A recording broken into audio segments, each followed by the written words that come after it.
Nos acompaña el doctor Nicolás Alejandro Hernández Lira, es nuestro siguiente ponente. Él es fundador y director general del Instituto Cognitivo Conductual de Salud Mental en México desde hace 15 años. Es psicólogo especializado en el Hospital Psiquiátrico Dr. Samuel Ramírez Moreno de la Secretaría de Salud desde hace 20 años.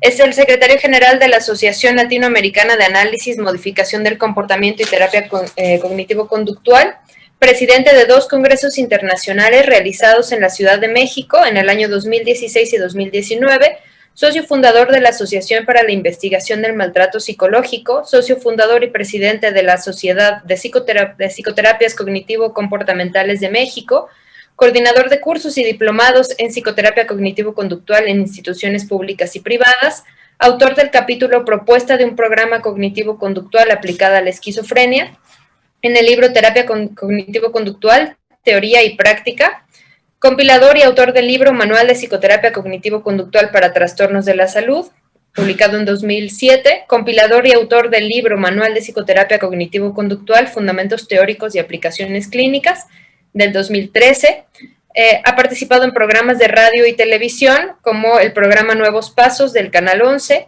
tiene su práctica clínica privada, y él es licenciado en Psicología por la Universidad Autónoma de Zacatecas, tiene un diplomado en Psicoterapia Breve Sistémica por la Universidad Intercontinental, la especialidad en Psicoterapia Clínica Institucional por la Universidad Nacional Autónoma de México y la Secretaría de Salud, está certificado en TREC nivel Advanced por parte del Instituto Albert Ellis de Nueva York, tiene una maestría en psicoterapia cognitivo-conductual, un doctorado en filosofía con énfasis en psicología por parte de la Atlantic International University, tiene un doctorado honoris causa otorgado por el Senado de la República, la Cámara de Diputados y el Colegio Internacional de Profesionistas. Bienvenido, doctor. Gracias por aceptar la invitación. Muchas gracias. Al contrario, muchas gracias por la invitación. Celebro, igual que el ponente anterior, que podamos tener ya este foro, toda una semana, en la cual podamos brindarle la atención a este problema tan importante que es el suicidio y obviamente evitar que se cometa tal acto. Celebro mucho que se hayan organizado, que la Secretaría de Salud se haya organizado y los servicios de atención psiquiátrica y demás se hayan organizado para este evento. Y bueno, voy a compartir mi pantalla para empezar la ponencia. Ok. Deje nada más pongo para no pasarme de tiempo. Ok, muy bien. Bueno, ¿de qué voy a hablar en esta conferencia? Bueno, lo primero que vamos a ver es ¿qué es la terapia cognitivo-conductual? No voy a ahondar mucho en esto porque la idea es como tener criterios homogéneos, ¿sí? Porque vamos a ver qué se hace en la terapia cognitivo-conductual para la prevención del suicidio, ¿sí? Y después de que veamos rápidamente algunas cuestiones sobre la TCC para aquellos que no conozcan el enfoque, después voy a darles el ejemplo de un caso y específicamente, de manera breve también, cómo se interviene desde la TCC en este caso. ¿Sale? Ok. Este es uno de los pilares de la terapia cognitivo-conductual. Los hombres no son perturbados por los acontecimientos, sino por la opinión que se forman de ellos. Esto decía Epicteto en el siglo I después de Cristo. ¿Qué significa esto? Significa que lo importante no es lo que está ocurriendo, sino cómo lo pienso. ¿Sí? A partir de cómo lo pienso, voy a reaccionar o a sentir. Entonces, lo importante es cómo estamos interpretando las situaciones. ¿Sí? Dentro de la TCC, para la prevención del suicidio, tenemos que buscar cómo es que está interpretando el paciente los eventos que le acontecen en su vida cotidiana para tener esta ideación o planeación, que eso vamos a ver en un momento, esta ideación o planeación suicida. ¿Sabe? Entonces, dentro de lo que tenemos que averiguar es qué creencias tiene el paciente, cómo está interpretando su vida, cómo está estructurando su información que lo está llevando a esa conclusión de que estaría mejor muerto. ¿Qué son las terapias cognitivo-conductuales? Pues es un término genérico, ¿sí?, que incluyen distintas intervenciones. Hay distintas corrientes de la terapia cognitivo-conductual, ¿vale? No es solamente una, tenemos a Ellis, a Beck, a Freeman y otros tantos teóricos terapeutas, pero que comparten ciertas características. ¿Cuáles son esas características? Para que una terapia se pueda llamar terapia cognitivo-conductual, pues, o un enfoque cognitivo-conductual, es necesario que mencionen que un aprendizaje previo, ¿sí?, de cómo solucionar nuestros problemas ya no nos esté dando resultado. Lo mejor antes sí nos daba resultado, pero ahora no. Entonces hay que reaprender una nueva forma de pensar, sentir y actuar, ¿sale? Esto se hace con procedimientos o con técnicas cognitivas, o sea, que ataquen o que cambien el pensamiento, emocionales y conductuales, ¿sí? Entonces, utilizamos técnicas emocionales, cognitivas y conductuales mezcladas para lograr que el paciente, les decía, piense, actúe y sienta de forma distinta, ¿sale? Y entonces, bueno, hay que reaprender, ¿sale? Lo que hace el terapeuta cognitivo-conductual es hacer que el paciente experimente nuevas formas de pensar, sentir y actuar en su vida cotidiana. ¿Sí? Destaca principalmente los pensamientos, las creencias, la forma de interpretar lo que nos sucede, lo que yo creo, para cambiar conducta o pensamiento, ¿sale? Aunque estos tres confluyen, ¿sí? La idea es hacer que el paciente piense diferente para que actúe y sienta de forma diferente ante los mismos problemas, ¿sí? Dentro de lo que es el suicidio, tenemos que averiguar en el paciente las expectativas que tiene sobre la solución de sus problemas. Acuérdense que el suicidio se da no solamente en la depresión, también en estados psicóticos y en otros trastornos mentales. Pero todos confluyen, o dentro de la terapia cognitivo-conductual, lo que plantea es que todos tienen creencias de cómo solucionar su problema o cómo darle, por ejemplo, gusto a las voces, si estamos en un trastorno psicótico con síntomas psicóticos, cómo obedecer a las voces y demás. O sea, es una creencia, ¿sí?, en la cual me dice que quitándome la vida, yo voy a poder solucionar mi problema. Entonces, obviamente, quitarse la vida es una evaluación negativa. Cuando nosotros le preguntamos al paciente, oye, ¿no se te han ocurrido otras formas de solución? Obviamente el paciente hace una evaluación extrema y dice, no, es la única forma, ¿sí?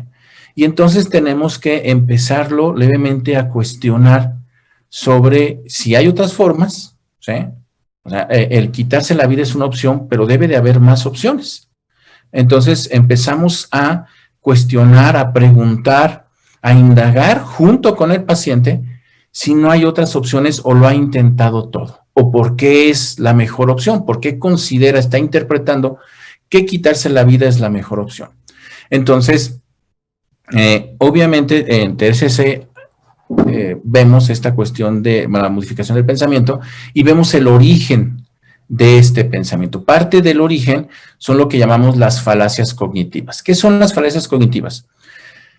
Es la forma en cómo estructuramos la información, pero con errores, ¿sí? Un ejemplo muy sencillo, la falacia, decimos nosotros, de justicia. El creer que la justicia se va a dar por sí misma, o creer que la vida es justa, o debería de ser justa. Esa es una falacia. La vida es injusta.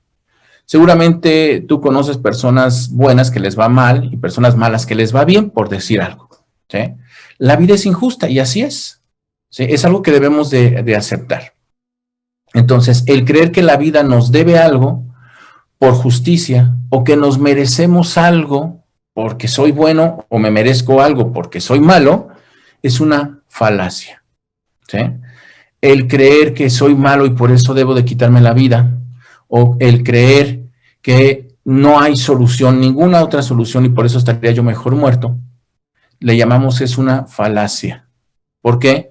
porque realmente no es lógico, ni empírico, ni práctico. ¿A qué me refiero?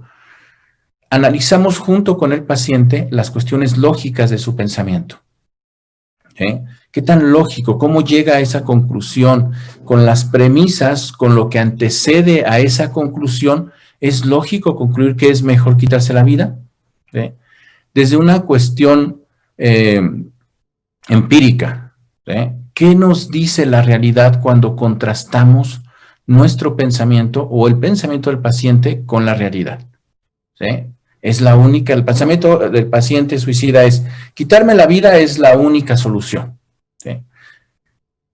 Cuando contrastamos esa conclusión con la realidad, la cuestión empírica, ¿qué nos dice? ¿Realmente es la única solución? Digo, a lo mejor no, a lo mejor hay otras, no la que quisiéramos, no la ideal, pero hay otras. Y eso tenemos que ayudarle al paciente a analizarlo. ¿Vale? Tenemos que ayudar al paciente, no darle la solución, porque eso es algo que se hace en TCC, no se le da la solución al paciente, sino se le lleva. ¿Sí? Decía Piaget, el mejor aprendizaje es aquel que se descubre. Entonces llevamos al paciente a descubrir otras opciones, no las ideales, no las que quisiera él, pero son otras opciones. Entonces, empíricamente ya no se comprueba que la única solución es quitarse la vida. ¿Sí? Y la cuestión funcional, ¿sí? Como decía el doctor anteriormente, el ponente anterior, que citaba a un autor, que el quitarse la vida es una solución permanente para problemas no permanentes. Entonces, ¿te es funcional? ¿Sí? O sea, va a complicarte a ti. Obviamente te quitas la vida y pues ya, se acabó sin problemas, pero vas a dejar complicaciones, ¿sí? Y además, pues vas a dejar de disfrutar muchas cosas. O sea, hay que cuestionar al paciente si realmente le es funcional quitarse la vida, ¿sale? O hay otras cosas más funcionales. Entonces, con esto les quiero decir que vamos ayudándole al paciente a procesar la información de forma distinta. ¿Recuerdan lo que vimos al inicio? De que todo depende del cristal con que lo miras, ¿sí? Lo que más o menos decía Epicteto. Entonces, ayudamos al paciente a pensar distinto, a procesar distinto esta creencia de que tiene que es mejor quitarse la vida.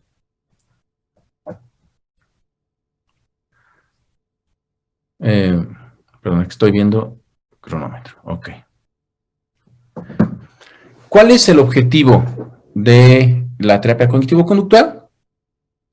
Disminuir el malestar, obviamente, a todo aquello que no nos permite desarrollarnos, que no nos permite crecer en todas las áreas de nuestra vida.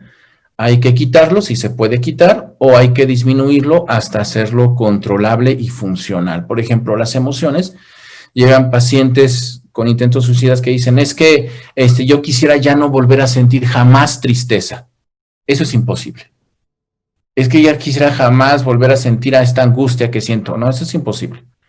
La tristeza es algo funcional. Hay que enseñarle al paciente que eso se puede disminuir, nunca se va a poder quitar, pero que hay que aprender a vivir con cierto grado de tristeza, un cierto grado funcional. ¿Sí? La tristeza tiene su porqué de su existencia. Entonces, hay que enseñar al paciente a lo que se puede quitar, se quita, y lo que no, se disminuye hasta hacerlo funcional, a través de un reaprendizaje para alcanzar objetivos de la vida, ¿sale? Y por eso lo que vamos cambiando son pensamientos desadaptativos. Aquí llamamos pensamientos o emociones o conductas desadaptativas, a todo aquello que no nos permite crecer como ser humano. El quitarse la vida, el querer quitarse la vida, le llamamos un pensamiento desadaptativo porque no nos permite crecer, no nos permite estar contentos con nuestra vida. Entonces, ¿qué hace el terapeuta cognitivo-conductual? Es diagnosticador, pero no solamente desde el punto de vista de establecer un diagnóstico como depresión, ansiedad o esquizofrenia o algo así, ¿no? Respetamos el diagnóstico, porque bueno, hay una clasificación para poder atender a estas personas con estos trastornos, pero más bien nos referimos al diagnóstico en cuanto a emoción, pensamiento y conducta, ¿sale? Tenemos que diagnosticar qué pensamientos, qué emociones, qué conductas del pasado y del presente han llevado al paciente a tomar la decisión de que estaría mejor muerto. Ese es el diagnóstico cognitivo-conductual. Conocer, ¿sí?, cómo se han mezclado esta emoción, esta conducta y estos pensamientos del paciente para poderlos cambiar hacia algo más funcional. Y somos educadores. ¿A qué se refiere con educadores? Nosotros le enseñamos al paciente terapia cognitivo-conductual para que aprenda, para que sea experto en terapia cognitivo-conductual de su propia vida. ¿Cuál es la idea de esto? Que no nos necesite, que con las herramientas que nosotros le estamos dando pueda solucionar los problemas futuros. Siempre les digo a los estudiantes, imagínense que tienen un paciente que llega con ustedes con depresión, y tiene 25 años. Entonces, con ustedes va a estar 6 meses, 8 meses máximo, ¿sí?, si son terapeutas cognitivo-conductuales. Si les digo, si son buenos terapeutas cognitivo-conductuales, le van a quitar la depresión. Pero si son excelentes terapeutas TCC, ustedes van a hacer un parteaguas en la vida de ese paciente. Porque imagínense lo que son todos los años antes y todos los años que le quedan de vida. Y con ustedes solamente van a estar 8 meses, ¿sí? Pues en esos 8 meses, con el pretexto de la depresión o del diagnóstico que tenga, ustedes le tienen que enseñar a su paciente a pensar diferente, a actuar y sentir de forma diferente. Tienen que enseñarle estrategias, técnicas, con nombres, santo y seña. Esta técnica se llama de esta forma y sirve para esto, y vamos a ensayarla, y mira, practica esta técnica, y ahora vamos a practicar así. Todo le tienen que enseñar al paciente para que, llegado el momento, se lleve tantas herramientas como pueda para que solucione los problemas en el futuro, ¿sale? Entonces somos educadores, le enseñamos al paciente terapia cognitivo-conductual y se lo decimos, vas a aprender terapia cognitivo-conductual en relación a tu propia vida. ¿Sí? Entonces, fíjense bien, algo que también hacemos en terapia cognitivo-conductual es que se asume los pensamientos de los pacientes como hipótesis. ¿Qué es una hipótesis? Algo que se debe de comprobar. Entonces, fíjense bien, en suicidio, con ideación suicida, ¿sí?, con ideación, no planeación, pero ahorita vamos a ver eso. Con ideación suicida, tomamos ese pensamiento como hipótesis. ¿Qué significa? Nosotros no le hacemos un coco wash al paciente. Si el paciente nos dice, creo que estaría mejor muerto, podemos decirle, pues tal vez sí, o tal vez no. Hay que probarlo, hay que averiguarlo, ¿sí? Por eso no le hacemos un coco wash al paciente, le decimos, no, mira, es que es mejor que vivas, disfruta la vida, los pajaritos cantan, la luz del sol brilla, tienes hijos, tienes dinero, tienes esposa, bla, bla, bla, bla, bla, bla, ¿no?